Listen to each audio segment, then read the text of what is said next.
In the summer of 1914, the world went mad.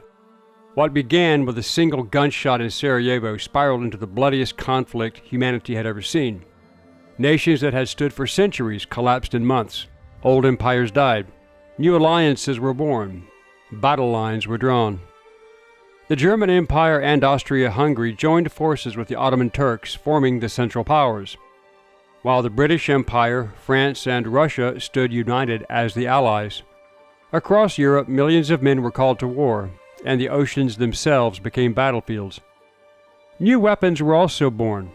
Beneath the waves, a silent killer emerged, the German U-boat. It hunted, unseen, striking from the depths without warning, and sending entire fleets to the bottom of the sea. For the first time in history, no sailor anywhere was truly safe. And yet one American teenager, barely 17 years old, would find himself inside one of these machines, not as a soldier, not as a prisoner, but as something no one had ever been before. This is the story of Carl Frank List. So, how did a boy from Portland, Oregon end up trapped beneath the sea with the German Navy? What did he see inside the U-boat that no other American had ever witnessed? And how did his story, nearly forgotten, resurface half a century later? Hello, I'm Colin Heaton, former history professor, Army and Marine Corps veteran, and welcome to this episode of Forgotten History.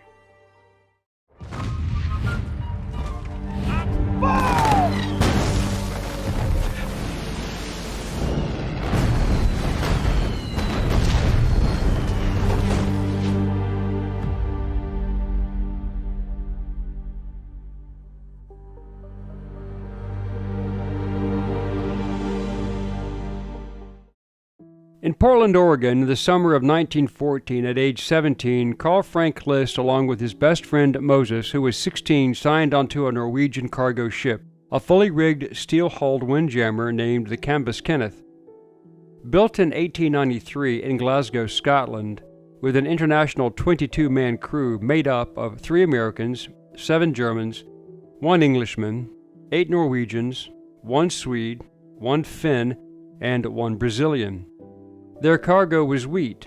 Destinations were Queenstown, Ireland, and then Liverpool, England. List had made friends with other young sailors on the nearby German ship Dalbeck, namely his friends Walter Koster, Moses, whose actual name was Erich Volker, and Willy Runge, who taught him what he needed to know. On the Cambus Kenneth, the ship's carpenter, Herman Nilsson, a German Navy reservist, was also important in his learning. After the conclusion of their voyage on the Cambus Kenneth, List planned of ending up at Moses' family's beach resort for a fun time swimming and sailing his small sloop on the island of Rügen, off the north coast of Germany, thinking that any conflict would be over before they got there. They all knew that the empires of Germany and Austria-Hungary were at war with the empires of Great Britain, France, Belgium, and Imperial Russia. They were on a neutral vessel, confident that neutrality would shield them from the dangers of a European war. Before sailing, the men cleaned and painted the ship. Their planned journey took them south through the eastern Pacific around Cape Horn at the bottom of South America, eventually arriving at Ireland. Being new to the sea, List learned the ropes as a cabin boy, which he hated, wanting to do deck work. He was then approved for deck work, standing watches, working the rigging, furling sails, and dealing with issues aboard ship as they arose. After passing through the equator, they experienced the wrath of King Neptune and became qualified shellbacks. The rough weather at the Straits of Magellan was legendary, and the crew had to run safety lines in the high seas and wind. The crew nearly mutinied against the captain, with the seasoned sailors claiming that the ship needed to be put into port and repaired to be seaworthy before rounding the dangerous Cape Horn. The crew chose to make repairs at sea rather than risk stopping in Callao, Peru. After rounding Cape Horn, they battled monstrous waves and relentless winds that crashed over the deck, with freezing temperatures testing every man aboard. Passing by the Falkland Islands, they met 2 other ships and received new information. German submarines were sinking merchant ships. The Cambus Kenneth's lifeboats were prepared with a month's worth of provisions, food, and water in case they were needed. Norway's neutrality and the fact that the ship sailed under its flag did not exempt it from German interception or inspection for what Berlin deemed contraband materials that could support the Allied war effort, including weapons or ammunition. During their adventure, despite carrying chickens, pigs, and pigeons for food, the crew managed to harpoon a 10-foot shark after failing to land a porpoise. As they headed north through the South Atlantic, the boredom of being in the doldrums and suffering the tropical heat replaced the fear of the great storms and freezing rain. They also came across the British tramp steamer Statesman on June 23rd, who informed them that many ships had been sunk around the British Isles, especially Ireland. The Cambuskenneth was about 40 hours from port when, on June 28, 1915, the Royal Navy cruiser HMS Woodnut informed them of increased German U-boat activity. The Woodnut officers also informed the Cambuskenneth crew of the status of the war. The British officers wanted the German crew members taken aboard their ship to be interned, but Captain Soule convinced them to allow his Germans to remain on board the Cambuskenneth until they reached Queensland. The British agreed. Hearing this news, the German crew members were worried that they would be interned in Ireland, and neutral crew members wondered how they would get home. Meanwhile, the German submarine U-39 had left port several days before on a 21-day patrol, intercepting cargo ships for inspection and sinking any enemy warships. Launched just 6 months earlier, it was the most advanced submarine in the Imperial German Navy at that time. Any neutral cargo ship found to be destined for a hostile port could be seized or sunk, depending upon the cargo. The German commander had the authorization to allow the ship to continue if headed to a neutral port and if the ship was not carrying contraband. Then, 20 miles off Galley Head, the U-39 surfaced, and a cannon shot was fired across the bow of the Cambuskenneth. The German commander demanded the ship's cargo manifest be delivered and the ship surrendered for inspection. The first mate rowed a lifeboat to the U-boat and delivered the cargo manifest. The German commander ordered him back to the Cambuskenneth with a warning. The ship would be sunk, and the crew had 10 minutes to abandon it. This was because the destination was a British port and the cargo of wheat was considered contraband. The crew abandoned the ship, but the German sailors were told to board the U-boat, and Carl List was included. The rest were able to row to the Irish shore with the Windjammer's captain. This was the third ship sunk by U-39 since it began its patrol, the first being the British steamer Campania and the Norwegian transport Kotka, sunk earlier the same day as Cambuskenneth, but there would be more. List became the first American to ever set foot upon a German U-boat, and, because the United States was not yet at war, he was treated as a neutral guest.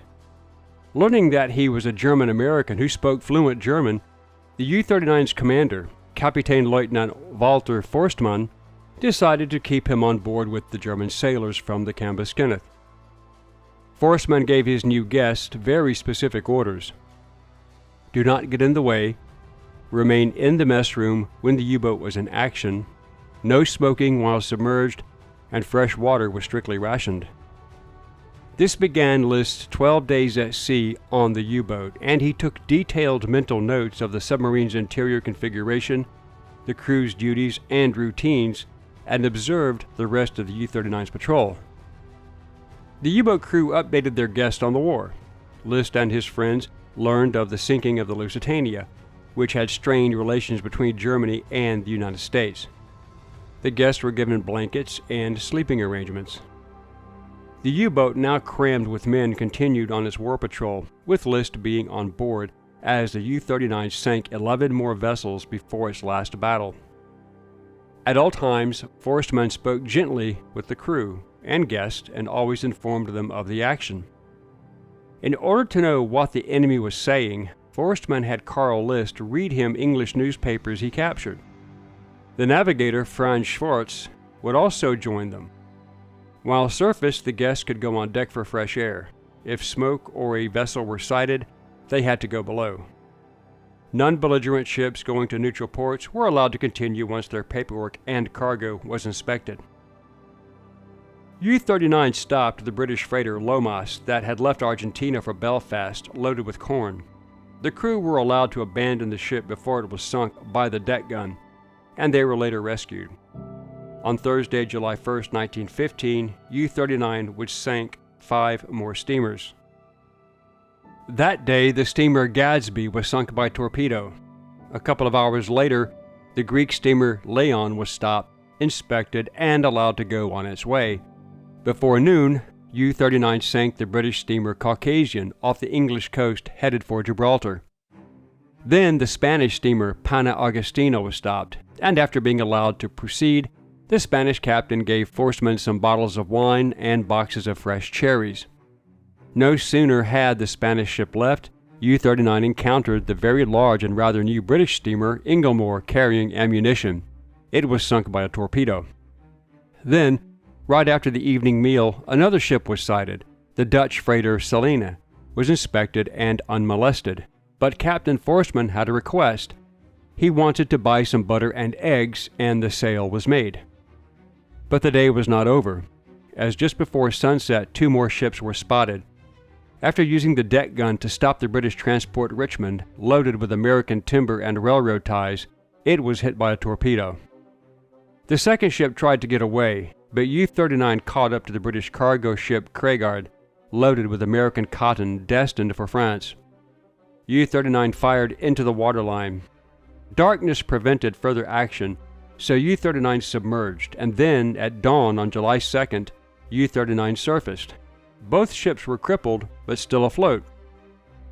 Forstmann sent crews over in small boats to the 2 ships, and they opened the seacocks to flood the ships, finally sinking them. 2 hours later, U-39 chased down another ship flying a Dutch flag, but after firing the deck gun, the ship replaced their flag with the Belgian ensign. They had tried to hide their nationality as a belligerent nation. It was the Belgian steamer Bodognat, which was sunk by torpedo after the crew were allowed to abandon ship. U-39 submerged to evade any enemy response, but later surfaced and spotted another ship upon reaching periscope depth. It was believed to be the British steamer City of Edinburgh, and a torpedo was fired while submerged, but it missed. Given the fact that the ship had fast escorts, U-39 dived to escape the area. After a few hours, U-39 surfaced and stopped a small schooner, the French Hirondella, which was sunk by gunfire. The next day, July 3, 1915, the British ship Renfrew was stopped and sunk, followed by the British steamer Larchmore. Later in the afternoon, the clipper ship Fiery Cross was sunk with charges placed on board. U-39 later engaged a British ocean liner with naval escorts. The sub's last torpedo missed the target. Then the escort vessels came hunting for the German sub, which crash-dived and managed to escape being sunk. List wrote that Captain Forstmann did not feel too bad at having missed the target, since, being a liner, it may have had women and children on board. The next day another ship was sighted, but with no torpedoes, only the deck gun could be used. The British steamer Anglo-Californian was shelled by U-39, killing 9 on board, including the captain, but the ship, while damaged, fired back with small arms.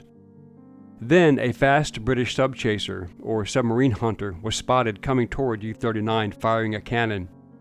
Forstmann took U-39 down deep. The steamer escaped and made port at Queenstown on July 5th.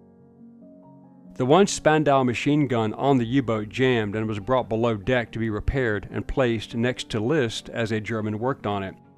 List kept a mental record of everything that had transpired during these battles. This information would become important after he returned to the United States and was debriefed. List picked up some of the parts of the machine gun, and a German sailor yelled at him to put it down. Then, Captain Lieutenant Forstmann came down asking what the problem was. When informed, he said, "Oh, that Carl, he has to stick his inquisitive nose and hands into everything. Leave him alone, he can't hurt it. The damn thing is no good anyway." Then, List learned that the U-boat was also out of cannon shells. Time for U-39 to go home. During the journey, the passengers helped cook and with dishwashing duties. The trip back to Helgoland took 6 days as the sub navigated around Northern Ireland, Northern Scotland, and into the North Sea, with the U-boat running on the surface when possible, usually at night, and sometimes resting on the ocean bottom to avoid detection. One thing that List had noted was, when they were off the coast of Ireland, U-39 met U-20, who was replacing her on patrol. It was the U-20 that had sunk the Lusitania 2 months earlier. Arriving in Kiel, Germany, List and the German sailors from the Cambuskenneth disembarked and went to the ship's carpenter Nilsson's family tavern.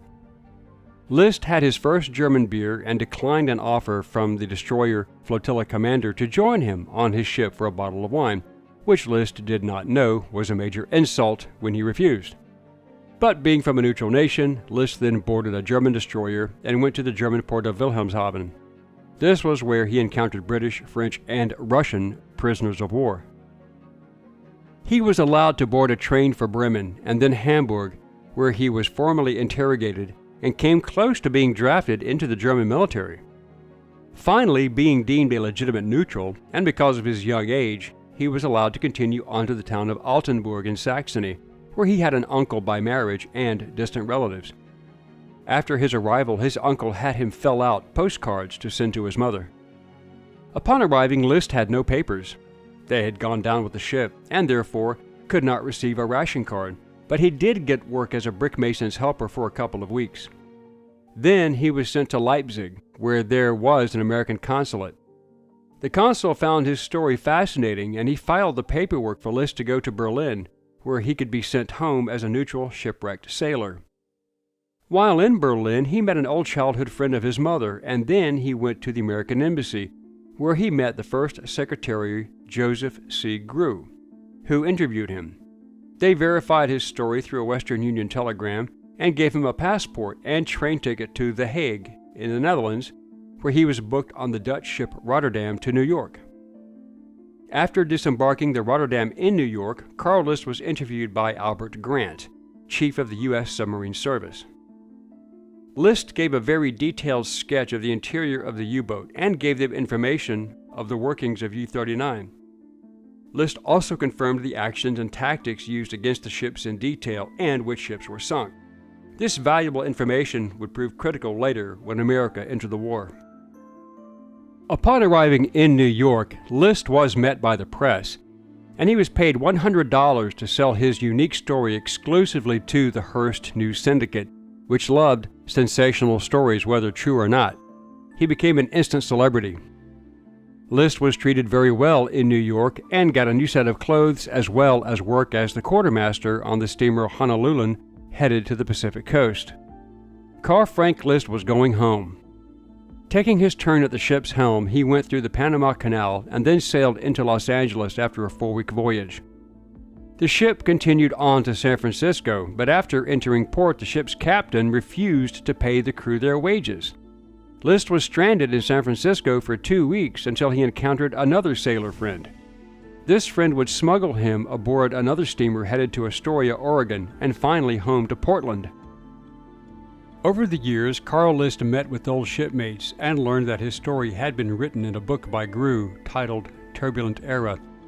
As List searched for his former shipmates, he learned 40 years later that the former U-39 navigator Franz Schwartz and the commander, retired Captain Dr. Walter Forsman, were still alive.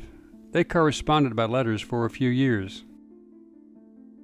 In 1954, List also found out that his best friend, Erich Volker, also known as Moses, upon returning to Germany, was inducted into the Navy and lost his life during the German Revolution at the end of the war. In 1970, Carl List traveled to Germany to meet some of his old German shipmates, as well as the German officers who sank his ship. These reunions 55 years later were published in German newspapers. Forstmann wrote a letter regarding Carl List in March 1971, which reads, and I quote, "The greatest experience of Carl List will always remain his 12-day cruise aboard German submarine U-39 during the war year 1915.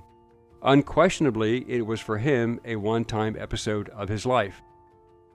Remarkable is it also that this young 17-year-old boy never showed any fear or gave any sign or thought to the peril and dangers that existed. To him, it was an unforgettable adventure. Also, his relation and that of his friends with the crew of the submarine, in spite of the difficult and uncomfortable arrangement aboard, has been remarkably portrayed. Many years later, he managed to get in touch with me. This reached its culmination during the previous year, 1970, when, from the west coast of America and from the city of Portland, in his 73rd year, he visited me and was my guest in Essen. Our reunion, after 55 years, was for him and me a joyful occasion. Signed, Walter Forstmann, at the time commander of U-39. At 17 years of age, Carl List set out chasing the same dreams of freedom and excitement that filled the hearts of young men for generations. What he found instead was war, raw, mechanical, and merciless. He was neither soldier nor spy. Yet his 12 days aboard a German U-boat placed him inside one of the most secret weapons of the Great War. His story is more than adventure. It is a reminder of how youth, chance, and history sometimes collide to create something unforgettable.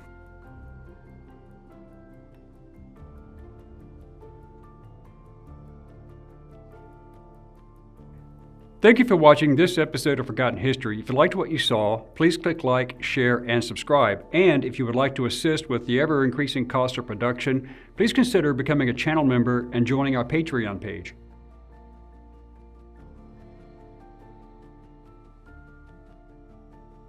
Please check out our merchandise store. And thanks for watching.